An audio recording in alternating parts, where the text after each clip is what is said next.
front page. Well, I got to tell you, one of the things that really does concern me is that it was only 10 years ago that Muhammad Atta, 5 or 6 of the co-conspirators of 9/11 were residing right here in Broward County, took their flight training down in Opelika, bought their tickets at Lauderdale by the Sea, and here we are 10 years later, we still have a very determined and a very vicious enemy that is still living in and amongst us. I think that once you are found and convicted of certain crimes, you should be deported out of the United States of America if you are supporting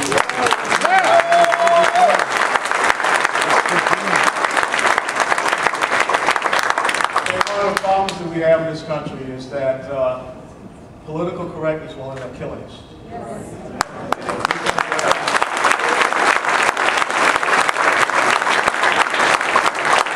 One of the things that really concerns me is a lot of colleagues up on Capitol Hill believe that since we killed Osama bin Laden that everything is over.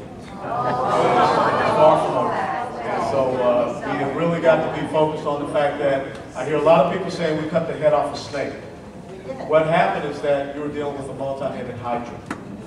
And some of the heads on this hydra can't regenerate itself. So we have to be even more vigilant, even more resolute.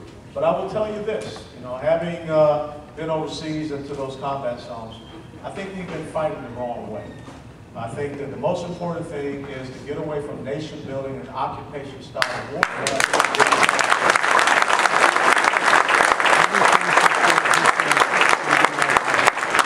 Because that does erode your economic resources. The greatest asset the United States military has is its strategic mobility.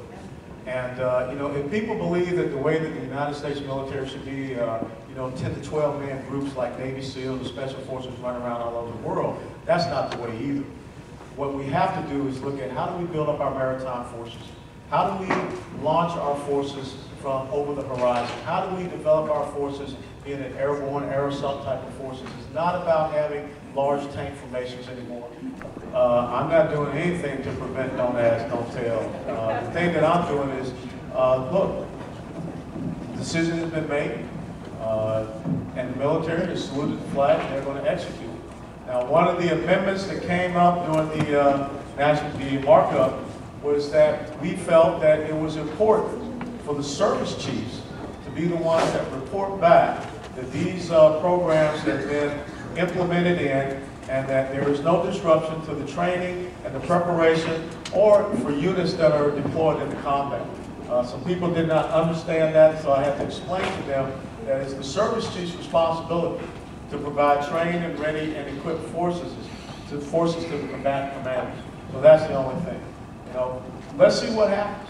I can tell you that having been a commander in the United States military, I would not have supported changing that don't ask, don't tell. But now it has been done. I will sit back and wait to see what happens.